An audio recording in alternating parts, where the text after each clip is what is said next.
The Beyond Sunday podcast is brought to you in part by Messenger Fellowship, living the kingdom, fulfilling the call, proclaiming the truth.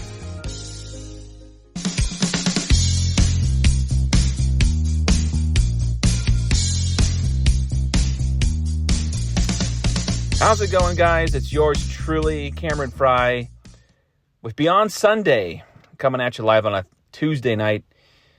I know that sounds weird. Beyond Sunday, what's that? Well, it's still us, the artist formerly known as His Girl Friday. We have rebranded in recent months, going back to mid-June. It's been on our bucket list for years, actually, but we have retired the His Girl Friday name. It made sense in 2014 when we founded. It hasn't really made sense this decade. So just know that that's going to be our new name, but the purpose of our mission, our content creation, it's still the same. We're still going to write to vocational, bivocational audiences. We're still going to write to those who are, trying to bridge the gap between sacred and secular, those who have church and liturgical gigs with more modern workforce jobs. And we're going to talk about just how both spheres are evolving as we press forward in time. So we're still going to stay true to our roots.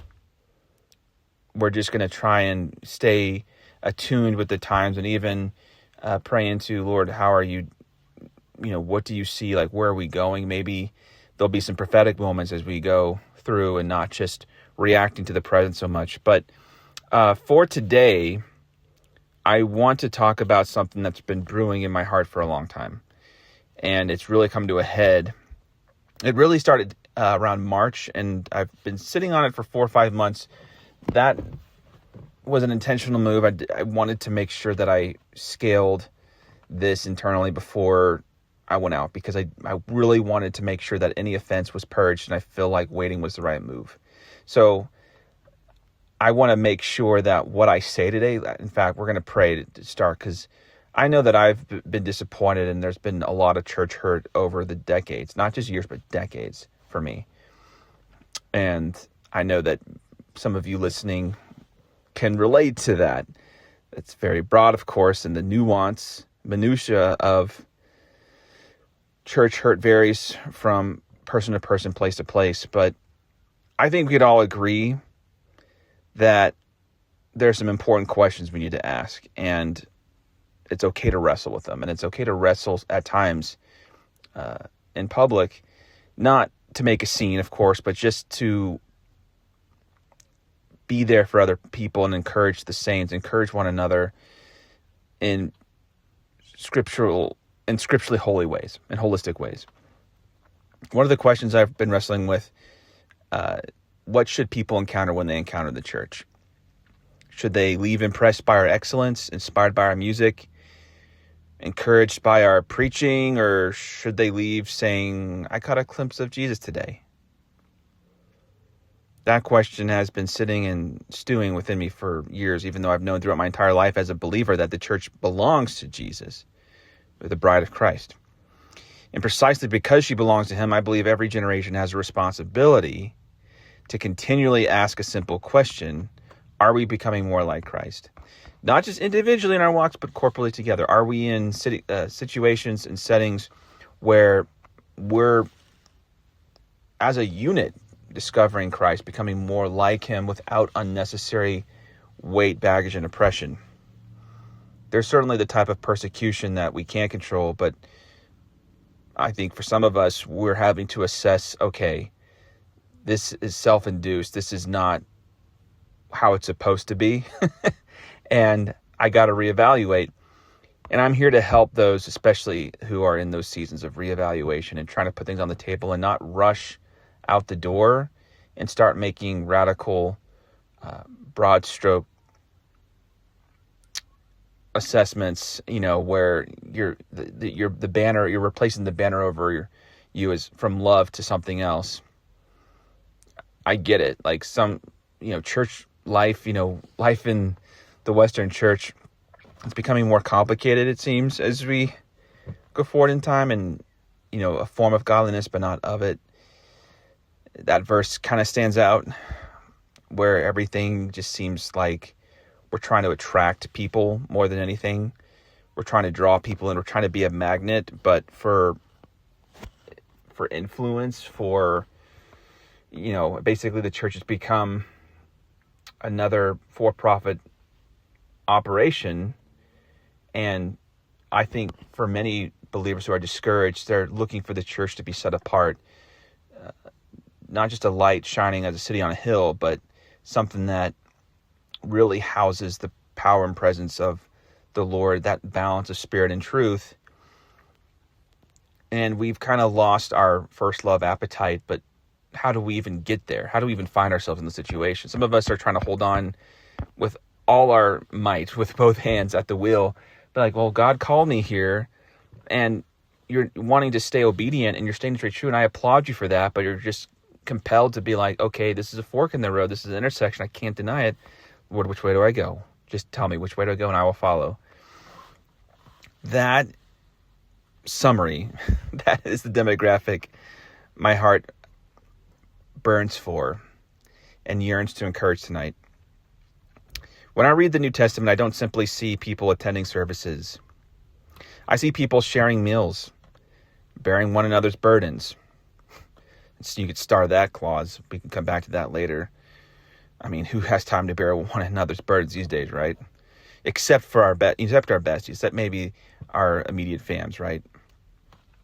Praying together, opening their homes, welcoming strangers, caring for widows and orphans, giving generously, which doesn't necessarily have to be with money. It could be your time. Making disciples, disciple makers, becoming known not because they built impressive ministries, but because they love one another so well that the surrounding world could ignore it. And that's kind of this more of a footnote, but that's why I don't ever see the day I will launch a Cameron Fry Ministries. I just can't do it. Because it's not about me at the end of the day.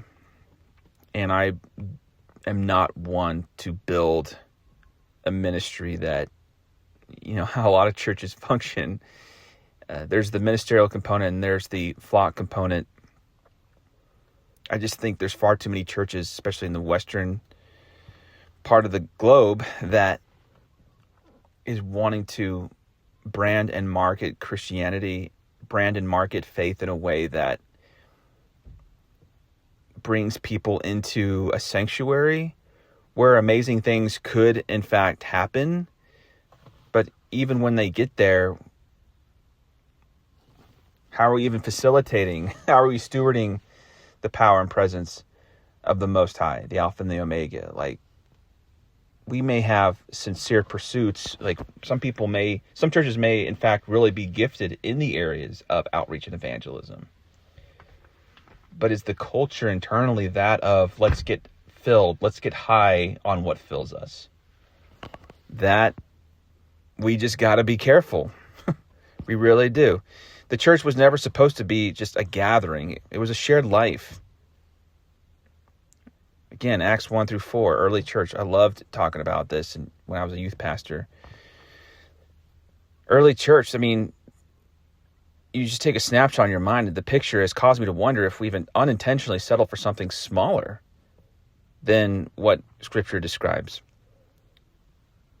As mentioned, the modern church has become remarkably good at gathering people. We've learned how to organize ministries, communicate vision, steward resources, pursue excellence, and all these things are absolutely good, assuming that they are centered in honoring God. But excellence, we have to be careful. A lot of times we synonymize excellence and faithfulness. Excellence must never replace obedience. Programs cannot replace people. Production cannot replace presence. Attendance cannot replace discipleship. But in those clauses, I think we're after the first word, not the second. We think that if our programs are refined, if our production is something that is 5-star worthy, then that's, if we can get people, like draw them in, give them a reason to keep going and staying the course, then the discipleship programs we have waiting in the wings will have a chance to really, take effect. And I think we just have it backwards. We have to understand what is overflow and what is secondary, the difference between front burner and back burner.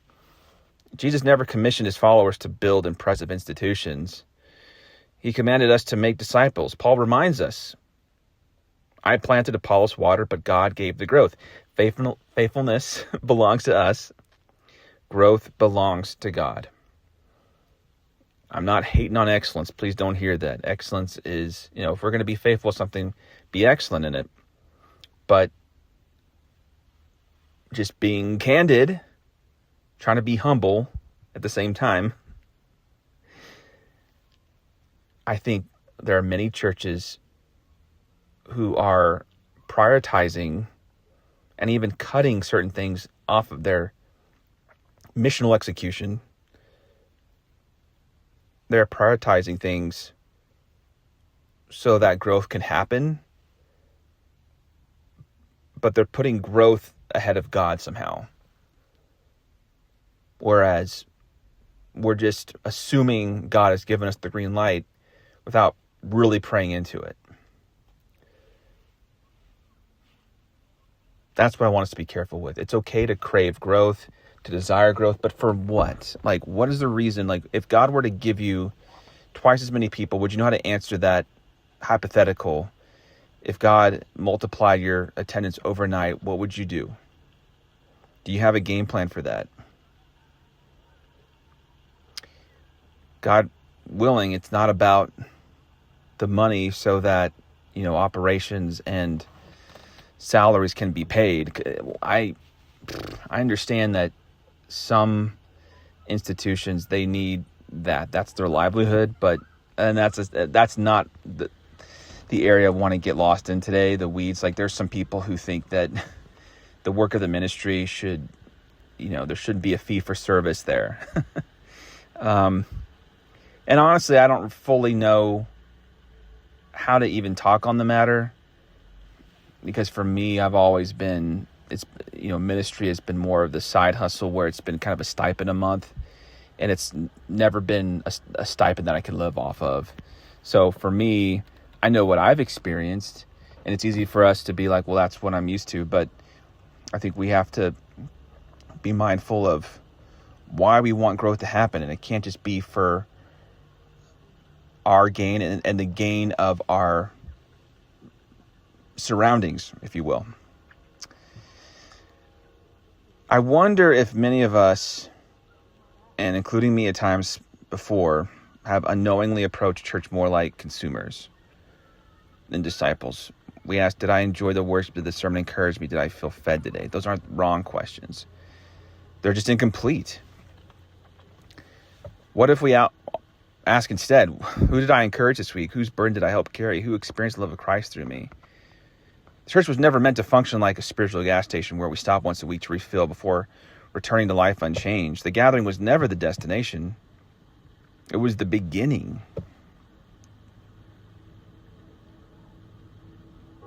And I think that's one of the ways we've gotten tripped up. I've used the reverse hourglass metaphor many times before, where it's just like Jesus is upright what needs to be uprighted, and I think we'll see clearly. Not sure if the train going past me in the background could be picked up on here. We'll see. Apologies if it's coming through. At any rate, I believe there are believers all over the country, all over the world, quietly longing for churches that are simply hungry for Christ, without agenda, without chasing influence for its own sake, and without measuring success only by what can be counted, by what can be quantified. Communities where the greatest ambition is simply to know Christ and make him known, those are the type of communities that I hope to be a part of someday, where people genuinely belong to one another, where the platform isn't the center of worship. Christ is. That kind of church may never become famous, especially in 2026 and beyond. But heaven has never measured faithfulness by fame. And to me, that takes a lot of pressure off. To make a name for myself, I am so glad that, and I'm praying protection as I say that, I certainly don't see Cameron Fry getting to that point. If anything, I want to be like, Lord, just take me back to the drawing board. Show me where I'm not being faithful. Make my faithfulness complete. A good practical example is starting this nonprofit, Jubilee's Hope, that it's not just a coping mechanism for me to do something big, but there's plenty of purpose that's birthed out of tragedy and adversity. For those of you who might be hearing this for the first time, my wife and I, we lost our 13-month-old daughter. She had spent her entire life, 393 days in the NICU. She passed away due to complications of sepsis after conquering chronic lung disease. She was born 1 pound, 2 ounces. And she defied the odds. She had no business surviving past 1 week. Doctors at least said that she wouldn't be able to live past 1 week, and she kept defying odds. Both lungs collapsed November 2021. For me, if I had to pick a snapshot in time that defined, my walk with my wife under God, the type of faith I want to exude, just putting both hands on her incubator and just be like, this is not how this ends. And she keeps going. The faith and faithfulness, that's what I'm about. And, we Beyond Sunday, this has always been kind of a pro bono thing where we're not looking to make anything. We just want to encourage the saints as we go. And same thing with this nonprofit. It's an exclusive, and it's a pretty recent development where we are starting something in faith. Not sure where to go. I'm writing a book to kind of help launch future efforts. We really want to be outreach based, but a lot of what Jubilee's Hope is going to be about is, bringing the light and love of Christ through humble service to oppressed places that we've walked, streams we've walked, maybe not the exact location, but just similar, reaching people who are walking tough lines that we've walked before, people we could relate to. And, I'm not doing this out of smite. Listen, I aren't doing this because we're offended. We're doing this because of that, we want to be conduits and ambassadors that take the love of Christ outward. And we're doing this and just wishing that we were in a church environment where that was happening and it wasn't seen as secondary because it wasn't contributing to the immediate growth of what was around us. So just know that what we're talking about, it's not going to make your church famous. It's not going to, put in the headlines. But, my hope isn't to criticize Christ's bride. It's to love her enough to continually ask whether we're reflecting the one whom she belongs. Because until the day we finally see our Savior face to face, I pray the watching world first catches a glimpse of him in us, which is why repentance is such a big deal, and staying in communion with the Lord, even through the ups and downs of the day-to-day. So yeah, I would say if you're in a church situation where the church around you is striving to attract people, pray for your church. Don't hate it. Don't be offended. Or at least don't wallow in it. But just know that attraction can never be a substitute for mission. The Great Commission, Matthew 28, 19 through 20, isn't optional. There is a sense of go. God has called us all to go in different ways. And you see this throughout the Gospels. Mark 16:15, go and proclaim all the world, proclaim the gospel of the whole creation. It's why I write. It's why I write, to stay alive and to help keep others alive. It's one way we share the love of Christ with others. Jesus intentionally moved towards people. That's why we just can't we can't walk with God in a vacuum. We have to know when to retreat, refresh, reset, but also for the sake of going out. Jesus was he sought people. He sought the lost so that they could discover who he was. See Zacchaeus even. Paul described evangelism as a responsibility placed on us. 2 Corinthians 5:20, the phrase through us is huge. Romans 10, Paul didn't wait for people to come to him. I mean, the famous Romans road talked about in Romans 10. Someone needs to hear, someone needs to tell them, someone needs to go. That challenges a purely attractional model of church.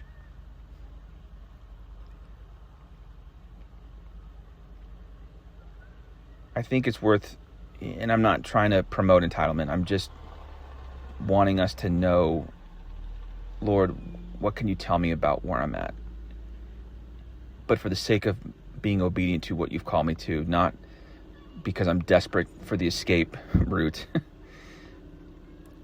What does being faithful in the field look like with the harvest you put in front of me?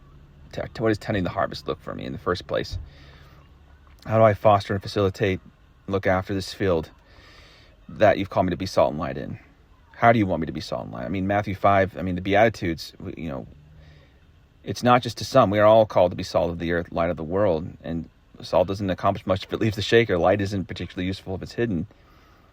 And I want to say light isn't effective if it's not, if that light is being harnessed in specific ways to make our own platform of influence look good. The church is supposed to enter the world and embody the gospel within it. And that is why early church in Acts stands out. They understood community discipleship in ways that we've abandoned, we've lost sight of. And some of us who are listening to this, we've lost sight not because we don't desire the eyes to see, but because we haven't been recently modeled appropriately. And we just have to understand that the biblical model isn't discipleship or evangelism. It's both. It's not an or, it's an and statement. Fellowship, teaching, worship, prayer, generosity, community, evangelistic fruit. The church gathered and went outward. We can't just stop at the gathering. We have to gather with the sense of going. And if we can't go for whatever reason, like sometimes just how do we help others go, perhaps. So invite your neighbor to church. Let's become our own campaign, or rather, let's be a part of God's outward expression of love within us. I was going to say, we get caught up in our campaigns. I'm not going to say campaigns are all bad, but campaigns are kind of come and go. There's I'm viewing the Great Commission as a campaign, but how do we localize it in a healthy way? How do we get more people in the building? It needs to be, how do we love the people God has already placed around us? It's a very different posture. Jesus didn't treat people like prospects. He treated them like people. Sometimes loving your neighbor, inviting them to church after you've built a relationship with them. Let's not, jump the gun. But sometimes loving your neighbor will lead to an invitation to church. Sometimes it'll lead to a conversation about Jesus. Sometimes it'll mean praying with someone. It means helping someone who desperately needs help. That's relationship. And it takes time. It takes investment. Going back to Paul, 1 Thessalonians 2:8, I believe that's where he says, being affectionately desirous. We're ready to share with you not only the gospel of God, but our own selves. Paul in the early church, we don't think of Paul really being in sync with the early church, but he got it. He got it. He may have persecuted it for a while, but he eventually got it post-conversion. 1 Peter 3:15 also stands out, just being prepared to make a defense to anyone who asks you for a reason for the hope that is in you. Again, note the posture. Peter doesn't say find everyone and force the conversation. He says live in such a way that people notice the hope in you and be ready when they ask. I think a lot of this just comes down to putting yourself in position, and is the church helping position you to be that conduit / ambassador that we talked about. But yeah, the church shouldn't have to choose between attraction and mission. There's nothing inherently wrong with making a church welcoming, excellent, accessible, compelling, even attractive. But it's like, the bride is a person. The bride of Christ personified is, more concerned about the look than what is on the inside. That ultimately leads to problems. Paul himself cared about communicating the gospel effectively. And, the bottom line is the church doesn't exist merely to get people to come to church. It exists to make disciples of Jesus, and that's what we should prioritize. Sometimes that means inviting people into church. Sometimes it means going into their world. Are we willing to do that? Anyway, that's all I got today. I hope you enjoyed something, learned something. I hope you're refreshed. I hope you have an amazing week. And as always, listen out here. If you need us, feel free to contact us. We have options. We have social media outlets. Maybe some of you have a way of, some of you might even have us in their directory and their contacts. However you want to connect with us, even if it's using the prayer form on our website, just know we're standing with you. We don't know your situation, but we're happy to pray and spend time in the Word on your behalf.